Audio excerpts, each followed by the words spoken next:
நான் யோசிச்சு பார்க்கிறேன், யார் இந்த திருமூலர், என்ன செய்தார்? இப்போ நேற்று ஒரு 3 நாளைக்கு முன்னால கர்நாடகால பாம்பு அடிச்சுது இல்லை?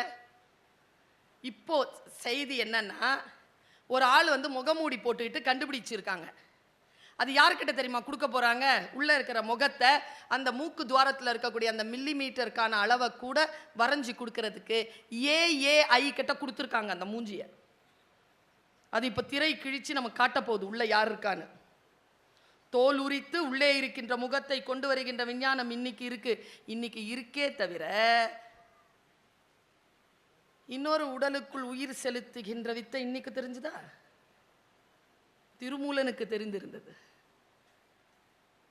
பெரிய விஷயம் இல்ல அது, கற்பனை இல்லையே, வாழ்ந்த கதை தானே. திருமூலன் சித்தன் சுத்திக்கிட்டே இருக்கிறான். பார்த்தா ஒரு இடையன் பாம்பு கடிச்சு செத்துட்டான். அந்த ஆடு மாடெல்லாம் தவிக்குது அவன் பின்னாலேயே. ஆடு மாட்டுக்கு போறதுக்கு தெரியல, அதை இடையனை விட்டு போக மாட்டேங்குது. அவருக்கு மனசுல ஒரு துக்கம் வந்துருச்சு, ஒரு பாசம் வந்துருச்சு அந்த ஆட்டு மாடு மேல. உடனே என்ன பண்ணாரு, போய் ஒரு இடத்துல படுத்துட்டு தன் உயிரை எடுத்து இடையன் உயிரில் செலுத்தி அவர் எழும்பி உட்காந்து அந்த அந்த ஆணிரைகளை எல்லாம் ஒரு இடத்துல சேர்த்துட்டு அப்புறமா சேருவோன்ட்டு விழுந்து இறந்து அந்த உயிரை எடுத்து இடையன் மனசு உடம்புல போட்டார். நான் எங்க தெரியுமா வியக்கிறேன், உயிர் தானேங்க திருமூலருது, மூளை இடையந்து தானே. சித்தன் உயிர் அந்த மூளையை தன்வசப்படுத்தியது. திருமூலனாகவே அவன் இருந்தான். எடுத்து போய் ஆணிரைகளை தன்னுடைய இடத்தில் சேர்த்துட்டு திரும்பி வந்து பார்க்கிறாரு, உடம்ப காணோம், எரிச்சிட்டாங்க.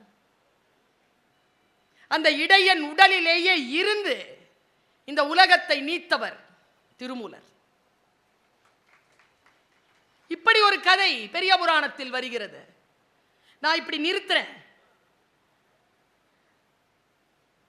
7ஆம் நூற்றாண்டில் வந்த ஆதிசங்கரர், 7ஆம் நூற்றாண்டில் வந்த ஆதிசங்கரர் இந்து மதம் என்கின்ற ஒரு மதத்தை பொலிட்டிசைஸ் பண்றார். அவர் மிக மிக மிகப்பெரிய ஆளுமை. அவரால் தான் இன்றைக்கு இந்த அளவிற்கு ஒரு டிசைன்டா ஒரு விஷயம் இருக்குன்னா ஆதிசங்கரருக்கு அதில் மிக முக்கியமான பங்கு உண்டு. ஆதிசங்கரர் சிவானந்த லஹரி அப்படின்னு ஒரு வடமொழி இலக்கியத்தை இயற்றுகிறார். அந்த சிவானந்த லஹரியில ஆதிசங்கரருங்க, நீங்க வேணா எடுத்து பாருங்க, 61வது ஸ்லோகம் கடவுள் மீதான அன்பை சொல்கிறது. இங்க நான் நிறுத்துறேன். சரியை, கிரியை, ஞானம், யோகம் 4 முறை தான். இந்த 4 முறையில் தான் இறைவனை வழிபட முடியும். சரியை என்பது பக்தி, கிரியை என்பது நம்முடைய மூச்சை அடக்கி இருக்கும் வாழ்வியல் முறை, ஞானம் என்பது ஞான வழிபாடு, யோகம் என்பது யோக வழிபாடு. இன்னைக்கு யோகாலாம் சொல்றாங்கல்ல, யோக வழிபாடு. ஒவ்வொரு மதமும் இந்த 4 மதத்துல தான் அடங்கும்.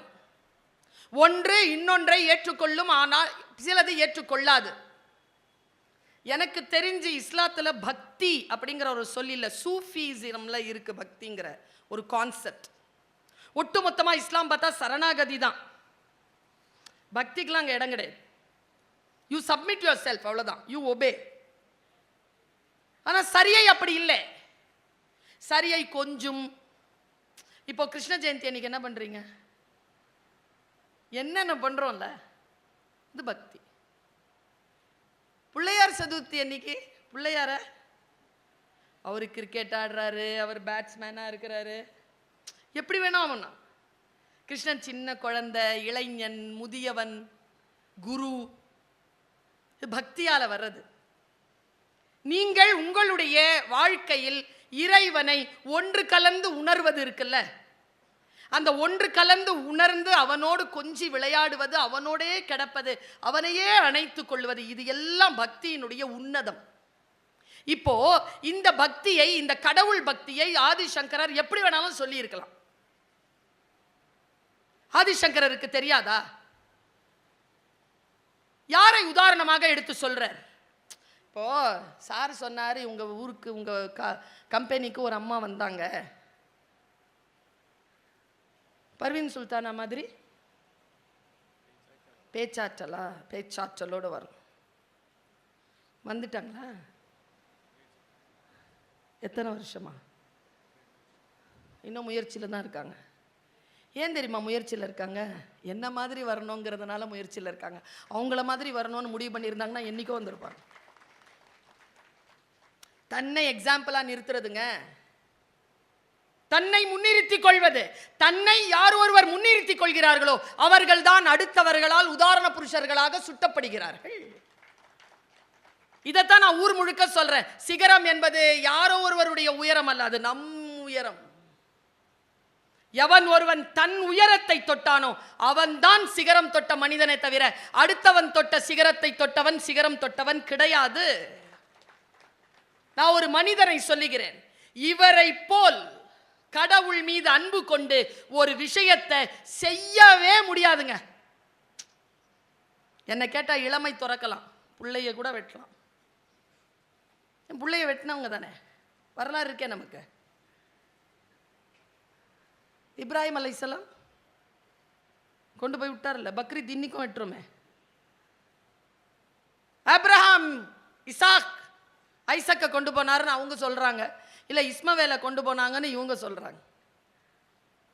அது நல்லா சொல்வாரு அப்துல் காதர் ஐயா, எல்லா தகப்பன்மார்களும் ஒருவர் தான், அவர் பரஞ்சோதி. இவர் ஆப்ரஹாம், அப்ரா, இவர் இப்ராஹிம், இப்ரா, எல்லாம் ஒண்ணுதான் பாரு. அடுத்தவர்களுக்கு செய்யலாம், வலிக்காத விஷயங்களை செய்யலாம், இதை செய்யவே முடியாதுங்க. நான் துணிச்சலா சொல்றேங்க, செய்ய முடியாது. பாருங்க, மூன்றாவது ஆளாக வருவது ஆதிசங்கரர் சொல்லுவதை இதைத்தான் பட்டினத்தார் கடைசியா எடுத்து வைக்கிறார். நாளாரில் கண்ணிடந்து அப்ப வல்லேன் அல்லேன். கொடுக்க முடியாது. லோக்கல் அனிஸ்தீஷியாவும் இல்லை, ஜெனரல் அனிஸ்தீஷியாவும் இல்லை. சரியா டாக்டர்? அனிஸ்தீசியாவே இல்லாம, மயக்க மருந்தே இல்லாம, டைரக்டா எந்த ஆயுதமும் இல்லாம கையில வச்சு இருக்கிற சூரி கத்தி எடுத்து கண்ணை நோண்டி சாமிக்கு வச்சான் ஒரு ஆள். சாமிக்கு முடி கொடுத்து தரலாங்க, ஏன்னா அது வளர்ந்துரும். நான் கல்கட்டாவுக்கு போயிருந்தேங்க, காளி கோயில் கான்செப்டை பார்க்க போயிருந்தேன். What is the concept of Kali? அங்க பலிபீடத்துல என்ன வச்சிருக்கான் தெரியுமா? பலி இப்படி ரவுண்டா ஒரு பலிபீடம் இருக்கு. அங்க அந்த பக்கம் ஆடெல்லாம் வெட்டுறாங்க, கோழி ஆடெல்லாம் வெட்டுறாங்க. இந்த பக்கம் இருக்கிற அந்த பலிபீடத்துல ஆடு வெட்டுறதுக்கு முன்னால எவன் ஒருவன் ஆட்டை வெட்டுகிறானோ அவன் நேரா வந்து தான் கழுத்தை வைக்கணும். அங்க தான் கழுத்தை வைக்கணும். என்ன கான்செப்ட் தெரியுமா? ஹே காளி மாதா, இதோ நான் இந்த பாவ உடலை, இந்த பாவ வாழ்க்கையை உனக்கு முன்னால் பலியிடுகிறேன். இனி நீ எனக்கு புது வாழ்க்கையை தந்து உன்னுடைய அருளின் பால் இருக்கக்கூடிய ஒரு மனிதனாக என்னை எழுப்புவாயாகன்னு சொல்லிட்டு தலையை வச்சு தன்னை எல்லாத்தையும் பலி கொடுத்துட்டு புது மனுஷனா எழுந்து போறாங்க காளி கோயில்ல, கல்கட்டால. தன்னை பலியிடுதல், தனக்கு விஷயங்களை கொடுக்கிறது, அதுவும் எப்படி பேரன்பினால் கொடுப்பது. நான் 2-3 விஷயத்தை மட்டும் சொல்லி இடம் சாருகிறேன், 1 மணி நேரம் ஆயிட்டு இருக்கு. சிவானந்த லஹரியில 61வது ஸ்லோகம் கடவுள் பற்று, சரியா? இதை பற்றி சொல்கிறது. 63வது ஸ்லோகத்துல ஆதிசங்கரர் ஒருவரை பேசுகிறார். அவர்தான் பட்டினத்தாரால் பேசப்பட்டவர், அவர்தான் மாணிக்க வாசகரால் பேசப்பட்டவர், அவர்தான் ஆதிசங்கராலும் பேசப்படுகிறார். அவர் சொல்கிறார், வழி நடை நடந்த மிதி அடி பசுபதியின் அங்கத்திற்கு குறிகாட்டி ஆகிறது. மனசுல வாங்கி வச்சுக்கோங்க, விளக்கத்தை சொல்றேன். வாயிலிருந்து உமிழ்ந்த நீர் புறங்கள் எரித்தவனுக்கு நீராடல் ஆகிறது. ஸ்லோகம். சிறிது உண்டு சுவை கண்ட நமுது தேவனுக்கும் படையலாகிறது. பக்தி என்னதான் செய்ய மாட்டாது, அன்பு என்போர் வேடுவ நன்றி வேறு எவர் என்று கேட்கிறார் ஆதிசங்கர். 3 விஷயத்த சொல்றார்.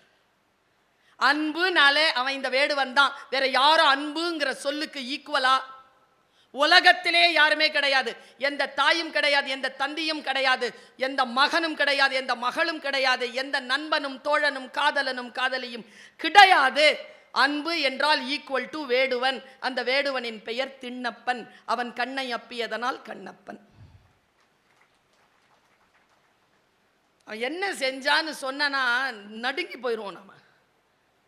இன்னசென்ஸ் இஸ் பிளிஸ் என்ற ஆங்கிலத்தில் நான் படித்திருக்கிறேன். குழந்தை மனதோடு இருக்கிறது இருக்கல, அன்புக்கு தெரியாதுங்க. அன்புக்கு வேற எதுவுமே தெரியாது. நான் பல இடங்கள்ல பேசியிருக்கேன். அன்புக்கு எதிர்பதம் எதுங்க? சொல்லுங்க. துவேஷமா? இல்ல. அன்புக்கு எதிர்பதம் அகேன்ஸ்ட் எது? அன்புக்கு அகேன்ஸ்ட் எது? கோபமா? துரோகமா? குரோதம். அப்பா துரோகம்ன உடனே அப்பா சொன்னது ஞாபகம் வந்துருச்சு. ना कर किसी के ज़र्फ से बढ़कर रह लो वफा कभी, ना कर किसी के ज़र्फ से बढ़कर रह लो वफा कभी, इसी बेजा तकल्लुफ से बड़ा नुकसान होता है. யாருடைய தகுதிக்கு மீறியும் அவரிடத்தில் விசுவாசமாக இருந்து விடாதே. இந்த கட்டுப்பாடற்ற பெரும் போக்கினால் உனக்கு பேரிழப்பு நேரிடும். உருது சாதாரண மொழி இல்லை. எனக்கு தெரிஞ்சு வாணியம்பாடி முத்தமிழ் மன்றம் தான். ஆனாலும் வாணியம்பாடி இல்லை, உருது கவிஞர்களை உருது அறிஞர்களை கூப்பிட்டு உன் உருதுல இருக்கிறதெல்லாம் எனக்கு தமிழ்ல சொல்லியான்னு சொல்ல வைங்க. நிறைய பேர் இருக்கிறாங்க வந்து. கவிக்கோ வாப்பா பாரசீக கவிதைகளையும் உருது கவிதைகளையும் அப்படி சொல்வார். அவர் மஸ்னவி பேசி நாம கேட்கணும். காலம் அள்ளிட்டு போயிருச்சு அவரை. என்ன மொழிங்க, என்ன விஷயம் இது இருக்கிறது? இந்த ஸ்லோகம் இருக்கிறது சமஸ்கிருதத்தில். இந்த சமஸ்கிருத ஸ்லோகம் சொல்லுகிறது, உலகத்திலேயே அன்புன்னா இவன் தான், வேடுவன் தான். அதுக்கு ஏற்ற அதுக்கு மேல ஒரு அன்பு கிடையாதுறான். பாருங்க, மாணிக்க வாசகர் என்ன சொல்றாரு? கண்ணப்பன் ஒப்பதோர் அன்பு இன்மை கண்டபின் என்னப்பன் என்னையும் ஆண்டு கொண்டு அருளி வண்ண பணித்தென்னை வா என்று வான் கருணை சுண்ண பொன்னீற்றற்கே சென்று தூதாய் சேர் தும்பி என்று கேட்கிறார். திருக்கோத்தும்பியில பாடுகிறார் மாணிக்க வாசகர். கலை மலிந்த சீர் நம்பி கண்ணப்பர் என்கிறார் சுந்தரமூர்த்தி நாயனார். எல்லோரும் இந்த கண்ணப்பனை கொண்டாடுவதற்கு என்ன காரணம்? நான் ரொம்ப குறிப்பா ஒரு 5 நிமிஷத்துல இந்த வரலாறை சொல்லிட்டு நான் இடம் சார்கிறேன். இடம் காலத்தி மலை, வேடுவன் இருக்கிற ஊர் உடுப்பூர்.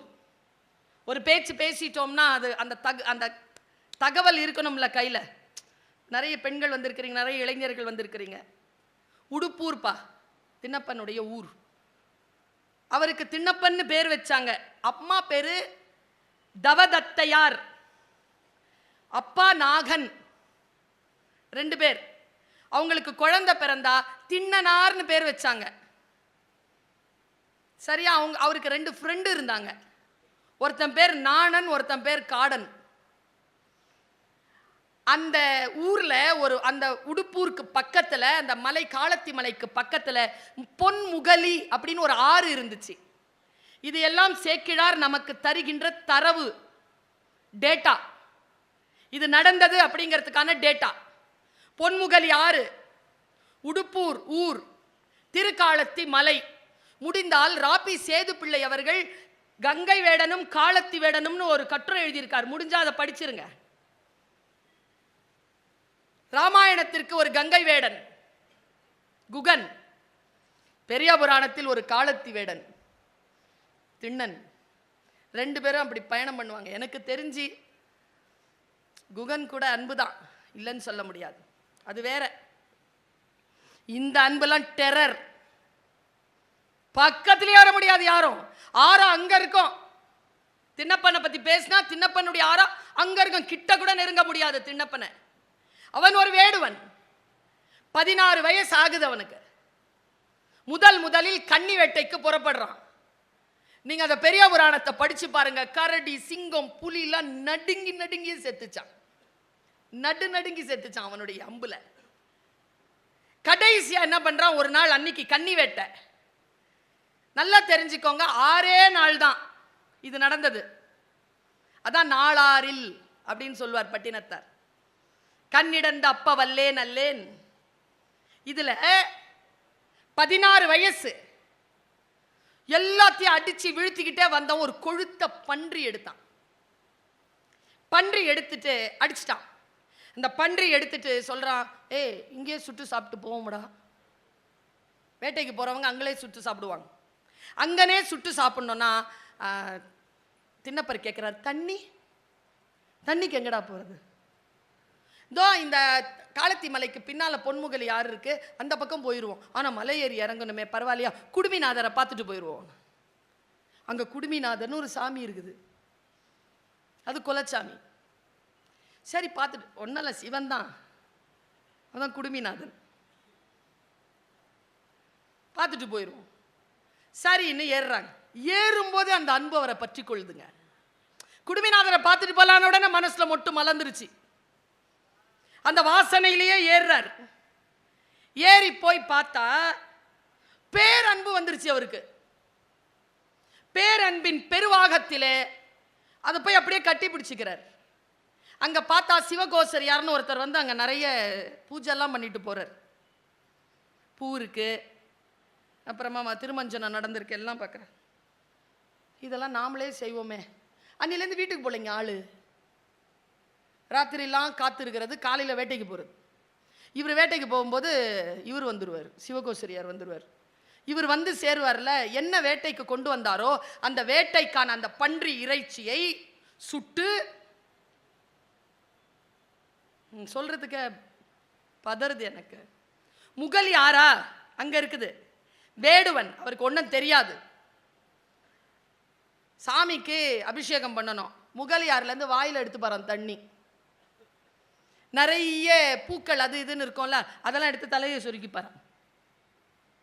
பன்றி இறைச்சியை சுட்டு தேன் போட்டு அதை பதமாக்கி வாயில் போட்டு பார்ப்பாராம்.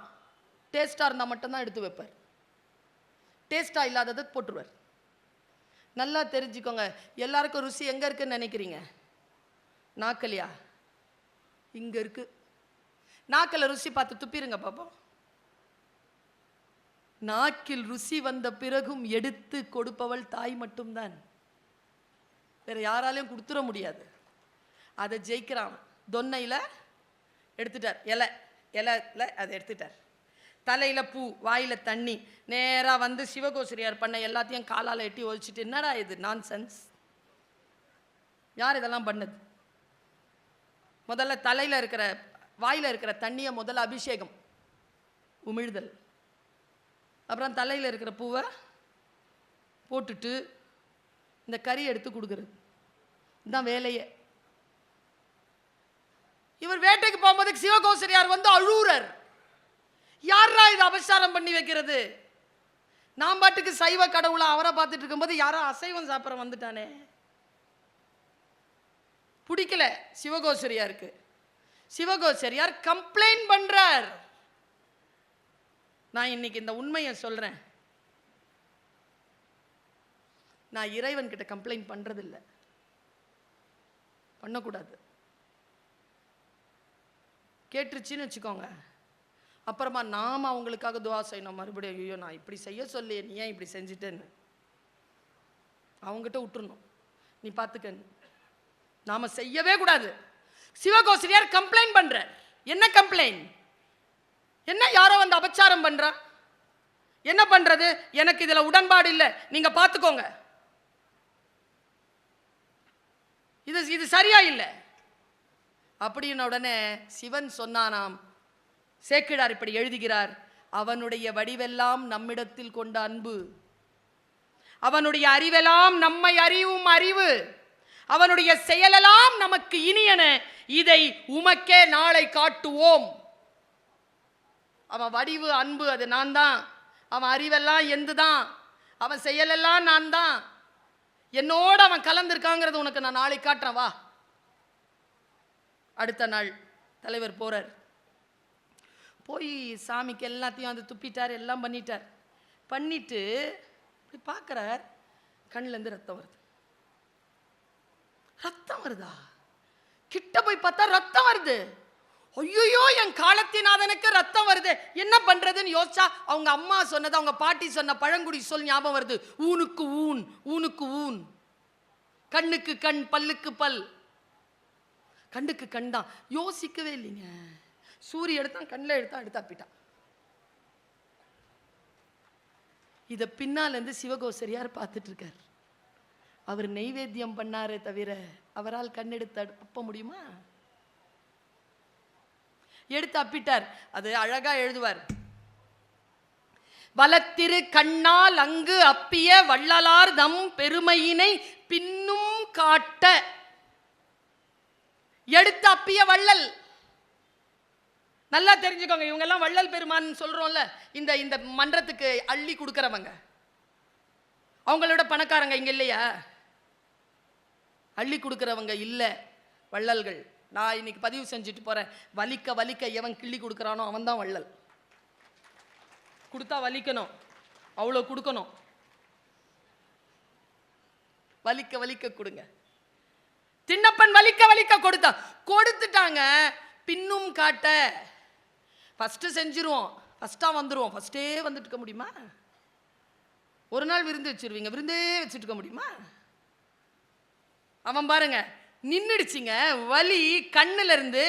ஏங்க எந்த அனிஸ்தீஷியாவும் இல்லாம சூரி கண் எடுத்து கண்ணுல இருந்து எடுத்துட்டான், வலக்கண்ணில் எடுத்துட்டான், எடுத்து வலது பக்கத்தில் வச்சுட்டான். இப்போ பார்க்குறாங்க கண்ணில் இருந்து தண்ணி நின்ன உடனே.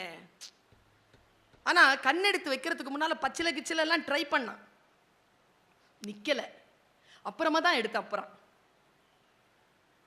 எடுத்த முட்டாள் இல்லாம ட்ரை பண்றான். ஃபர்ஸ்ட் எய்ட் ட்ரை பண்றான், ஃபர்ஸ்ட் எய்ட்ல நிக்கல, இதை எடுத்து அப்பிட்டான். இதை எடுத்து அப்புன உடனே அவர் சும்மாவா தலைக்கறி கேட்ட ஆள் இல்ல, இன்னொரு கண்ணிலையும் ரத்தம் வடியுது. என்ன புத்தி பாருங்க, இன்ஸ்டன்ட் புத்தி. இதுவும் எடுத்துட்டோம்னா எங்க வைக்கிறதுன்னு தெரியாதுல்ல. குறி வைக்கிறாங்க, செருப்பு கால் எடுத்து அந்த கண்ணில் குறி வைக்கிறான். இங்கே தான் வைக்கணும். லிங்கத்தின் மீது கண் மீது கால் வைக்கிறான். கால் வச்சுட்டு எடுத்தான் பாருங்க, நில் கண்ணப்ப சிவன் வந்துட்டான். நல்லா தெரிஞ்சுக்கோங்க, காரைக்கால் அம்மையரை உட்கார வைத்திருப்பான் சிவன், திண்ணப்பனை தன் தோழன் என்று பக்கத்தில் நிறுத்தி வைத்திருப்பான். திண்ணப்பன் போர் அன்பு இல்லை, அதனால் தான் அவர் சொன்னார். ஆதிசங்கரர் சொல்றார், வழி நடை நடந்த மிதி அடி பசுபதியின் அங்கத்திற்கு குறி காட்டி ஆகிறது. இப்ப புரியுது அந்த வரி? வாயிலிருந்து உமிழ்ந்த நீர் புறங்கள் எரித்தவனுக்கு நீராடலாகிறது. வாயிலிருந்து உமிழ்ந்த நீர். நான் ஒண்ணு சொல்றேங்க, அன்பா இருங்க, அதுதான் வழிபாடு. நீங்க அன்பா செய்யறதுதான் வழிபாடு. 5000 ரூபாய் போடுறது 5 லட்சம் ரூபாய் போடுறது அல்ல. முடிச்சு போட்டு வச்ச ஒத்த ரூபாயை கொண்டு போய் கொடுத்தீங்கன்னு வச்சுக்கோங்க, அது அன்பானது. அன்பில் தான் இருக்கிறது பேரறம். நான் எங்க காலேஜ்ல ஒரு சைவ இலக்கியத்தை வைக்கணும்னு சொன்ன உடனே நான் பூசலார் புராணத்தை தான் வச்சிருக்கேன். எல்லாரும் வெளியில கோயில் கட்டினாங்க, பூசலார் மனசுல கட்டினார். செயற்கரிய செய்கை. அந்த புராணத்தை படிக்கின்ற பொழுது சில டீடைலிங் இருக்கு. அந்த டீடைலிங்காக தான் பெரிய புராணம் புகழ் பெற்றது. அவன் சாதாரணமா கட்டல, முதல்ல எல்லாருக்கிட்டையும் கேட்கிறார். பூசலார் கோயில் கட்டணும், காசு கொடுன்னு. அங்க இருக்கிறார் காவற்கோடன், அவர் சொல்லிட்டார் நான் கட்டுறேன். எல்லார்கிட்டையும் அவர் காசு வாங்கி அவர் உண்மையாவே கோயில் கட்டிட்டார் ராஜா. இவருக்கு யாரும் கொடுக்கல. வந்து உக்காந்தாங்க. நான் இதை சொல்லி நான் நிறைவு செய்கிறேன். உட்காடுறான். பூசலார் உட்காந்து முடிவு பண்ணிட்டார், யோ என்னடா வெளியில் கட்டுறது, என் மனசில் கட்டுறேன்டா, யார் நிலம் கொடுக்கலன்னு பார்க்குறேன். மனசில் ப்ளூ பிரிண்ட் போடுறாருங்க, எல்லாம் போய் தேடுறாருங்க நிலத்தை. நிலம் கண்டுபிடிச்சாச்சு. நிலத்தை பத்திரம் போடுறார். மனசில் பத்திரம் போட்டு நிலத்தை ப்ளூ பிரிண்ட் போட்டு, இது பெருமண்டபம், இது சிறு மண்டபம், இதுதான் பிரகாரம், இதுதான் குளம், இதுதான் கர்ப்பகர், இதுதான் கொடி கம்பம்னு போடுறாருங்க மனசுல. ஸ்தபதியை கூப்பிடுற, ஸ்தபதிக்கு ஃபீஸ் கொடுக்கிறார். எல்லார்கிட்ட இருந்தும் காசு கொடையாளராக வாங்குகிறார். கொடையாளர்களிடம் காசு வாங்கி அதுக்கு அக்கவுண்ட் வைக்கிறார். எங்க மனசுல கட்டி முடிக்க ராஜாவும் கட்டி முடிச்சிட்டார். பெரிய புராணம் இப்படி முடிக்கிறது பூசலார் கதையை. கும்பாபிஷேகம் 2 பேரும் ஒரே நாள்ல பூஜை போட்டாங்க. ஒரே நாள்ல கும்பாபிஷேகம் அறிவிச்சிட்டாங்க. சிவன் நேரா காவல்கோடன் கனவுல வந்துட்டார். Mister Rajan, I am not going to come tomorrow. நான் வர போறதில்லை. Why? I am having an appointment with Poosalar. பூசலாருடைய கும்பாபிஷேகத்துக்கு போக போறேன். உன் கும்பாபிஷேகத்துக்கு வர முடியாதுன்ட்டார். அவன் எங்க கோயில் கட்டியிருக்கான்? அவன் மனசுல கட்டியிருக்கான். அங்கதான் போறேன். சிவனே கற்கோயிலுக்கு வராமல் மனக்கோயிலுக்குத்தான் கும்பாபிஷேகத்திற்கு போனதாக பெரிய புராணம் சொல்கிறது. இவர்கள் எல்லோரும் சேர்ந்து பரிவாரங்களுடன் போய் எங்கே கோவில் எங்கே கோயில் என்றவுடன் தனக்குள் கோவிலை தாங்கிக் கொண்டு பூசலார் அப்படியே கோயிலாக உட்கார்ந்திருந்தார். அவருக்கு முன்னால் சாஷ்டாங்கமாக பரிவாரங்களுடன் வணங்கி அவருக்குள்ளே இருக்கின்ற கோவிலுக்கு ராஜனும் சேர்ந்து கும்பாபிஷேகம் எடுத்தான் என்று அந்த புராணம் முடிகிறது. என்றால் இது எல்லாம் நம்முடைய மனதை கழுவுகின்ற, மனதை மேன்மைப்படுத்துகின்ற, அன்பென்ற நோக்கிலே கடவுளோடு ஒன்று கலக்கின்ற எல்லாமே ஒரு புறம் இருக்க. பாருங்க, சாப்பாடு கொடுத்துடலாம் சாமிக்கு, தண்ணி கொடுத்துடலாம் சாமிக்கு. ஆனா சாமி கிட்ட போய் அவன் கால் வச்சான்ல, அப்போ சாமியும் இவன் ஒன்னாயிட்டான்ல. அந்த ஈடுபாடு, தன்னைத்தானே முழுமையாக இறைவனிடத்தில் கரைத்தல் என்பது நான் அறிய எல்லாம் இன்டலெக்ட் தாங்க, எல்லாம் ஹீரோயிசம் தான். தொண்டருக்கு என்று தொண்டர்தான் இறைவனை விட பெரியவர் என்று சொல்லக்கூடிய இறைவன் வந்து தொண்டருக்குள் இருந்து இயக்குகின்ற, நமக்குள் எல்லாம் சிவன் இருக்கிறான், இறைவன் இருக்கிறான் என்பதனை நமக்கு உணர்த்துகின்ற இந்த புராணமே பெரிய புராணம். இந்த புராணத்தை பேசுகின்ற வாய்ப்பை அளித்த வாணியம்பாடி முத்தமிழ் மன்றத்திற்கு என்னுடைய மன மொழி மெய்களால் என்னுடைய நன்றியை தெரிவித்துக் கொண்டு, சுவைஞர்களுக்கும் என்னுடைய நன்றியையும் வணக்கத்தையும் பாராட்டையும் தெரிவித்துக் கொண்டு இடம் சார்கிறேன். நன்றி, வணக்கம்.